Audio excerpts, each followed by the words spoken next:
पारा नंबर 16 सूरह ताहा आयत नंबर 110।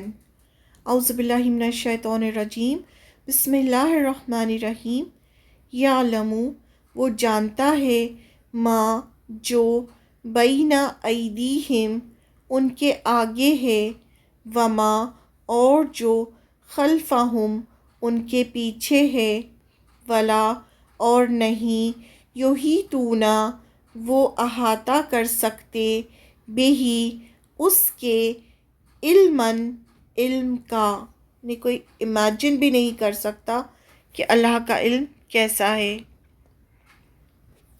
वो लोगों की सारी अगली पिछली बातों को जानता है और वो उसके इल्म का इहाता नहीं कर सकते।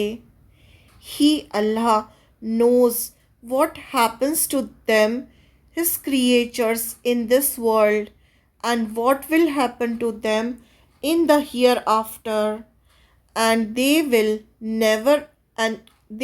never compass anything of his knowledge. यानी अभी दुनिया में क्या होने वाला है, क्या हो रहा है वो भी जानता है, और जो आखिरत में उनके साथ होगा वो भी जानता है।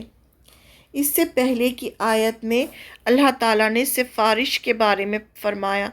इससे जो पहली आयत थी उसमें अल्लाह ताला ने फरमाया उस दिन किसी की सिफारिश काम नहीं आएगी सिवाय उस शख्स की सिफारिश के जिसे खुदाए रहमान ने इजाज़त दे दी हो और जिसके बोलने पर वो राज़ी हो।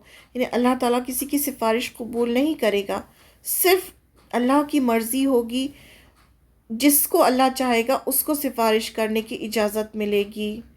क्योंकि अल्लाह ताला दिलों के हाल जानता है ना। सिफारिश इंसान कैसे कर सकता है, उसकी बाहरी चीज़ों को देख के कर सकता है, लेकिन अल्लाह ताला तो दिलों के हाल भी जानते हैं, अंदर तक इंसान की क्या नीयत थी, क्यों उसने ऐसा किया वो भी जानते हैं अल्लाह ताला। तो सिफारिश करने की भी इजाज़त उसी को देंगे अल्लाह ताला जिसको अल्लाह ताला चाहेंगे। यानी क़यामत के दिन हर किसी को किसी की सिफारिश करने की इजाज़त नहीं मिलेगी सिवाय उसके जिसको रहमान इजाज़त दे।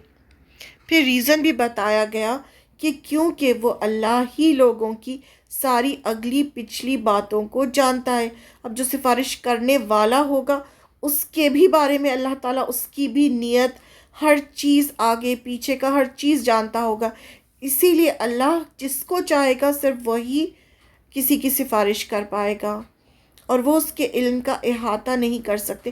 यानी इमेजिन भी नहीं कर सकते, हमारी इमेजिनेशन में भी नहीं है कि अल्लाह ताला को कितना इल्म है। अल्लाह ही लोगों के हाल जानता है।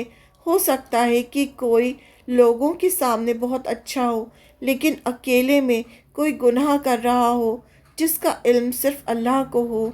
इसलिए क़यामत के दिन वो जिसको इजाज़त देगा सिर्फ वही किसी की सिफारिश कर पाएगा।